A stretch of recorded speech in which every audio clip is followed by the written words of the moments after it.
आज अनंत चतुर्दशी, आज के दिन गणेश जी को अच्युतम केशवम करते हैं, विसर्जन करते हैं। आज रास्ते से आया तो आपको तो पता ही होगा कि कितने सारे गणेश जी का दर्शन करके हम आए हैं। सुंदर सुंदर स्वरूप गणेश जी को देखा, लेकिन दुख ये लगा कि डुबा देंगे, इतने अच्छे रूप को डुबा देंगे। कैसे जिगर चलेगी ये लोगों के, कलेजा कैसे चलेगा कि इतना अच्छा रूप गणेश जी का और ये लोग डुबा देंगे। बहुत दुख होता है, मुझे बहुत दुख होता है, क्योंकि गणेश जी का आज दिन है। संक्षिप्त में आइए पहले तो प्रणाम कर लेते हैं दादा को। गजानन भूत गणादि सेवितम्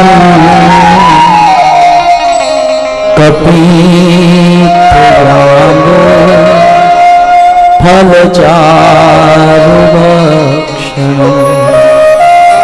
उमासुतं शोकविनाशकारकम्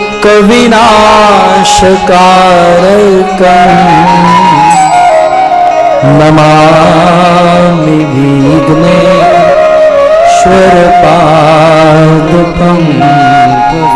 नमामि विघ्नेश्वरपादपं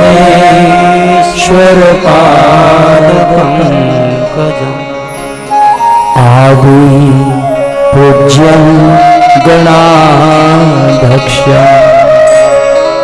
उमापुत्रं विनायकं मंगलं परमं रूपं श्री गणेश नमाम्यहम्, श्री गणेशं नमाम्यहम्।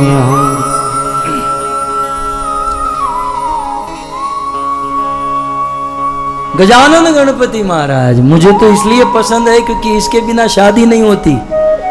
पहला गणेश स्थापना पछी लगन।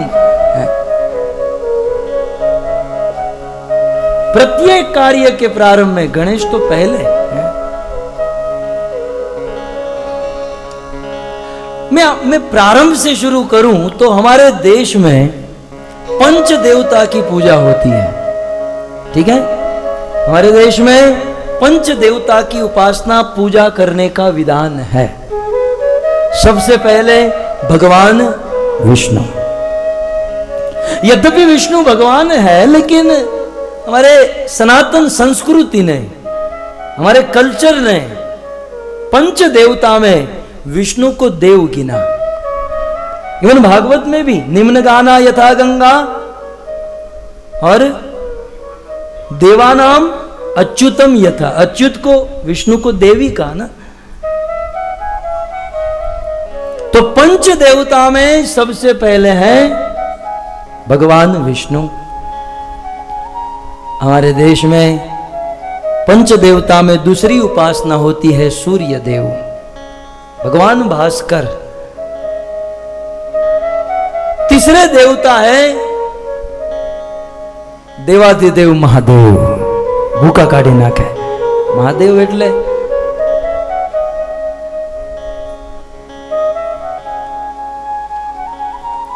प्रलय करने का काम शिव जी का है। विष्णु, सूर्य, शिव जी तीन हुए। पंच देवता में चौथा स्थान बताया दुर्गा देवी। भगवान की परम शक्ति दुर्गा देवी पंच देवता के अंतर्गत। और पांचवा स्थान गजानन गणपति महाराज का। आपको एक सीक्रेट बता दूं, भारत में यदि प्रचार करना चाहते हो ना, ये 5 की निंदा कभी मत करना। पहले तो ये समझ लो, क्योंकि सदियों से ये देश इन 5 की उपासना करते आया है। तो पंच देवता और उनमें से एक है गजानन गणपति महाराज। सबसे पहले तो मैं आपको यह बताऊं कि गणेश जी किसके बेटे हैं? किसके हैं? शिव जी के। ओके, शिव पुराण में भी वर्णन है और रामायण में भी वर्णन है कि शिव और पार्वती का जब विवाह हुआ तो सबसे पहले गणेश स्थापना हुई थी और बाद में शिव पार्वती का विवाह हुआ। तो वो गणेश कहां से आया है? मैं आपको यह कहना चाहता हूं कि गणेश कोई पर्सन नहीं है, गणेश एक पद है। जैसे प्राइम मिनिस्टर एक पद है, उस पर पहले कोई और था, अब कोई और है। प्रेसिडेंट कोई व्यक्ति नहीं, प्रेसिडेंट एक पद है और समय समय पर वो बदल सकता है। गणेश एक पद है, उस पद पर कोई शुद्ध देवता या कभी कभी कोई शुद्ध देवता न मिलने पर स्वयं भगवान कृष्ण ही उस पद पर बैठ जाते हैं, स्वयं भगवान ही उस पद पर। ब्रह्म वैवर्त पुराण की बात कर रहा हूं। ब्रह्म वैवर्त पुराण में लिखा गया है गणेश रूप श्री कृष्ण है। गणेश रूप श्री कृष्ण कल्पे कल्पे हे पार्वती तव आत्मजा। कृष्ण ही गणेश के रूप में कल्प कल्प में कभी कभी पार्वती का पुत्र बनकर आता है जब कोई विशेष जीव नहीं मिलता। जैसे ये समुद्र को कंट्रोल में रखने का काम किसका है? आप कभी सोचते नहीं? इतना सारा पानी समुद्र में, लेकिन नरीमन पॉइंट की जो दीवार है वहीं तक आकर रुक जाता है। इतना सारा पानी। अब हमारे घर पर सिंटेक्स की जो पानी की टंकी है ना, वो भी महीने में 3 बार ओवरफ्लो होती है और इतना बड़ा जल, इतना बड़ा पानी नरीमन पॉइंट की दीवार तक बस कंट्रोल में रहता है। मैं कभी कभी सोचता हूं कि थोड़ा सा अनकंट्रोल हो जाए ना तो ये करोड़पति धनी लोग पहले उठेंगे, पहले जाएंगे। हमारा नंबर तो बाद में आएगा, पहले तो वो। लेकिन इतने अगाध जल को कंट्रोल में रखने का काम भगवान ने वरुण देवता को सौंपा है। भाई तू योग्य है इसको कंट्रोल में रखने का। वरुण देव की जब हट जाती है तो ठेका उठा लेते हैं और सुनामी आ जाती है और 2-3 सेकंड में लाखों को अच्युतम केशवम करके फिर वापस खींच लेते हैं। इसलिए देवताओं को कभी परेशान मत कीजिएगा।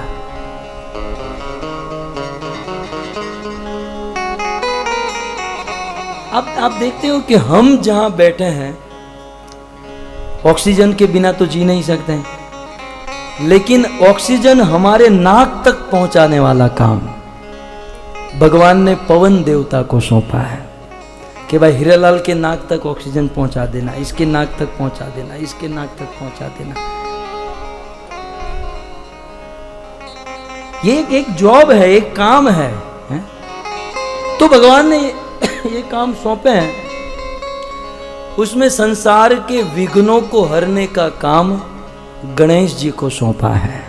और कभी कभी ये काम करने वाला आदमी नहीं मिलता तो भगवान कृष्ण ही ये काम करने लगते हैं।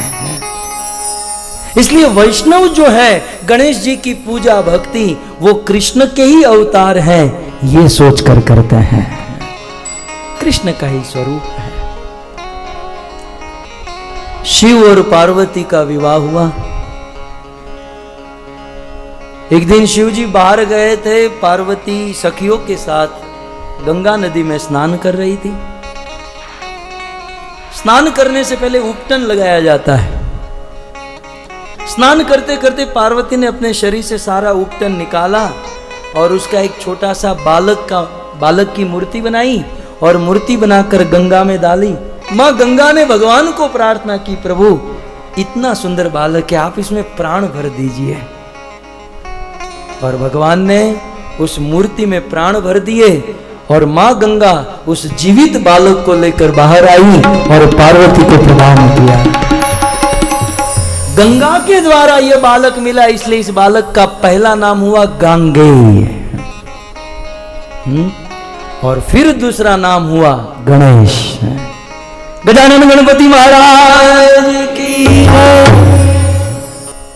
तो इस प्रकार से गणेश जी का आविर्भाव प्रादुर्भाव हुआ और हर युग में हर कल्प में अलग अलग रूप से आविर्भाव होता है, किसी एक कल्प में ऐसे हुआ। फिर और एक कथा ऐसी है कि वो तो गणेश जी देखते देखते बड़े हो गए। माँ पार्वती घर पर स्नान कर रही थी और कहा, बेटा तुम दरवाजे पर बैठो, किसी को अंदर मत आने देना। 5 साल का बालक बैठा था, बड़ा पेट, मोटा, वो हमारे हरेश डोंडा उसका लड़का है ना, बिल्कुल ऐसा था गणेश। तो गणेश जी बाहर बैठे थे, पार्वती स्नान कर रही है, मां स्नान कर रही है और उस समय शिव जी बहुत दिनों के बाद घर पर वापस लौटे। देखो यहां पर पतियों के लिए बहुत सुंदर शिक्षा है कि घरे थी बार बहू न રહેવું, नहीं तो છોકરાઓ આપણે ઓળખવાનું બંધ કરી દેશે તો આ શિવ ને ગણેશ જેવું થશે। એટલે આ સૌથી પહેલા તો મારે જીવનમાં ઉતારવા જેવું છે। सबसे पहले तो मेरे लिए है। तो गणेश जी ने शिव जी को नहीं पहचाना, शिव जी ने अपने बेटे गणेश को नहीं पहचाना। शिव सीधे अंदर जा रहे थे, गणेश जी ने कहा नहीं जाने दूंगा। बोले मेरा घर है, बोले तुम्हारा घर नहीं हमारा घर है, मेरी मां स्नान कर रही है, नहीं जाने दूंगा। शिव जी ने कहा जाऊंगा, नहीं जाने दूंगा, जाऊंगा। शिव जी को आया क्रोध, उठाया त्रिशूल और गणेश का मस्तक काट दिया। यहां मस्तक कटना और वहां पार्वती का बाहर आना, देखा मस्तक कटा हुआ, मां तो रोने लगी, अपने पति को चिल्लाने लगी। सारी घटना पता चली कि ये तो अपना ही बच्चा है। शिव जी ने अपने गण को भेजा, जाओ जल्द से जल्द किसी मनुष्य, क्योंकि त्रिशूल मारा था तो अब तो मस्तक वो तो ओरिजिनल नहीं आ सकता था। बोले जाओ किसी मनुष्य का, जो भी पहले मनुष्य मिले उसका मस्तक लेकर आओ। शिव जी के गण गए। लोक में तो ऐसी चर्चा है कि हाथी का मस्तक लेकर आए। शिव जी के गण इतने भी पागल नहीं थे। ऐसा शास्त्र में कहा गया है कि विनायक योनि के आदमी का मस्तक लेकर आए। चतुर्लक्षाणी मनुष्य, 4 प्रकार के मनुष्य हैं, उनमें से एक है विनायक, ऐसा लिखा गया है। और मस्तक लेकर आए और मस्तक चढ़ा दिया, पुनः सब कुछ ठीक ठाक हो गया। इस प्रकार से गणेश जी की कथा। और एक प्रसिद्ध कथा आप सब जानते हैं कि सभी देवता एकत्रित हुए। प्रथम पूजा किसकी होगी? बोले जो पूरे ब्रह्मांड की परिक्रमा करके पहले आए उनकी प्रथम पूजा। 1 2 3 बोलकर ग्रीन झंडी ऐसे ब्रह्मा ने गिराई। कोई मर्सिडीज में गया, कोई BMW में गया, कोई होंडा में गया। इसके पास नैनो थी, गणेश के पास, अब नैनो वाला कितना खींच पाएगा? तो वो तो पहले से ही मेंटली प्रिपेयर थे कि भाई मैं जीत नहीं पाऊंगा। बाकी के तो निकल गए आगे परिक्रमा में। नारद मुनि रास्ते में मिले। गणेश जी ने कहा कि प्रभु आप तो सबका काम बना देते हो, मेरा काम बना दो ना। बोले क्या? बोले ब्रह्मांड की परिक्रमा करने गए हैं और मैं तो चूहा मूषक छोटा सा, हम तो नहीं आ सकते, आप कोई उपाय कर दीजिए। नारद ने कहा पृथ्वी से बड़ा है ब्रह्मांड और ब्रह्मांड से बड़ा है ब्रह्मांड का बाप विष्णु, जिससे ब्रह्मांड प्रकट हुआ है। तो पृथ्वी से बड़ा है ब्रह्मांड, ब्रह्मांड से बड़ा है भगवान और भगवान से बड़ा है भगवान का नाम, हरिनाम। नारद जी ने हरिनाम लिखा। बोले इस हरिनाम की 3 परिक्रमा करके अपने पिताजी के पास चले जाओ, ब्रह्मा के पास चले जाओ, काम हो जाएगा। हरिनाम की परिक्रमा किए और हरिनाम लेकर गणेश जी पहुंचे और वह निर्णय हो गया कि सबसे पहले गणेश जी पहुंचे हैं, तो हरिनाम के प्रभाव से गणेश जी प्रथम पूजनीय बन गए।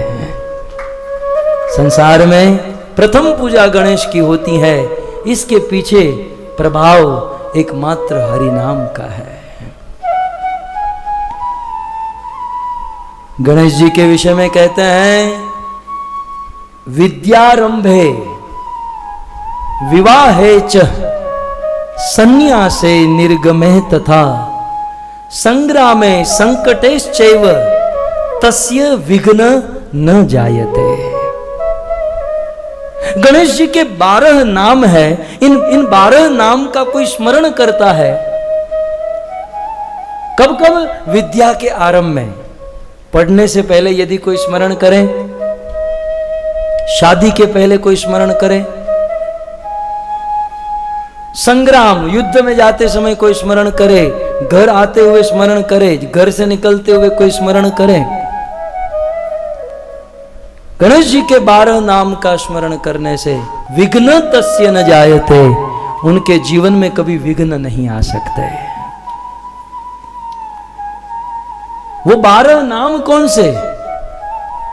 सुमुख एक, सुमुख एक दंतश्च, कपिलो गजकर्णक। अब मुझे तो पहले नाम में ही डाउट हो रहा है। गणेश जी का पहला नाम क्या है? सुमुख। सुमुख, ठीक है, सुमुख। सुमुख का अर्थ यह है, इस संसार में कोई भी व्यक्ति आकृति से सुंदर नहीं होता, अपनी प्रकृति से सुंदर होता है, अपने गुणों से सुंदर होता है। क्योंकि रूप तो बाहरिक रूप आज है, कल नहीं है, लेकिन गुण सदैव हृदय में रहता है। गणेश इसलिए सुमुख है क्योंकि गुणवान है। हमारे पास समय नहीं है, केवल नाम गिना दूं। सुमुख एक दंत, गणेश जी का एक दांत है। किसी कल्प में परशुराम जी ने काटा, तो किसी कल्प में भागवत लिखते समय गणेश जी ने अपना एक दांत काटकर भागवत को लिखने लगे। कपिल गजकर्णक, कपिला गाय के समान है, सर्व उपयोगी श्री गणेश जी। और गजकर्णक, गणेश जी का एक नाम है गजकर्णक, माने हाथी जैसे कान वाले। गणेश जी के कान कैसे हैं? हाथी जैसे। हाथी को कभी देखा आपने? हाथी का कान ऐसे हिलते रहता है धीरे धीरे, है ना। और हमारे देश में हाथी के कान को सुपड़े के साथ तुलना किया गया है। सुपड़ू कहेवाय ने हिंदी में, हाथीना कान केवा? सुपड़ा जेवा। गुजराती में उपाड़ीए, सुपड़ा जेवा कान। તમે ક્યારે સુપડું હાથમાં પકડ્યું છે? ઓલું આમ સાફ કરવા માટે? તો સુપડું જે હોય એમાં આપણે અનાજ હોય એને સાફ કરવાનું હોય, તો એને આમ ઉછાળીએ તો કચરું અંદર આવે કે કચરાને બહાર કાઢવાનું હોય। गजकर्णक, गणेश जी के कान हम सबको शिक्षा दे रहे हैं कि कान में जब संसार की कोई बात आए तो कचरा बाहर निकाले और अच्छी बातों को ही कानों से अंदर ग्रहण करे, गलत चीज अपने कानों से अंदर न भरे। हमारी क्या ना आदत हो चुकी है, हमको पसंद ही गलत है। कुछ लोग कहते हैं मैं तो गलत सुनना नहीं चाहता, लेकिन वो मुझे सुना रही है। किसी की ताकत है कि हम न चाहे और हमको कोई सुना दे? हमको सुनने की इच्छा है, हमको आदत है सुनने की, हम सुनना चाहते हैं। तो गलत बातों से, गलत लोगों से जो गलत चीज सुनाते रहते हैं उनसे बचना चाहिए। मैं अक्सर कहता हूं कि रामायण में सभी पात्र मरे, लेकिन मंथरा नहीं मरी, क्योंकि मंथरा आज भी जीवित है। आपके बाजू में बैठी हैं, ये लोग हंस रहे हैं, आप हंसो मत। वो 11 लाख वर्ष पहले की बात है। अब तो मंत्रा के बेटे बेटे बहुत बड़ा परिवार है, और उसके लड़के भी बहुत हैं जो आपके बाजू में बैठे हो सकते हैं। गजकर्णक, लंबोदरश्च विकट विघ्न नाशो विनायक, धूम्रकेतु गणाध्यक्षो बालचंद्र गजानन, द्वादशे तानि नामानि यह पठेत शृणुयात अभी। यह है गणेश जी के 12 नाम।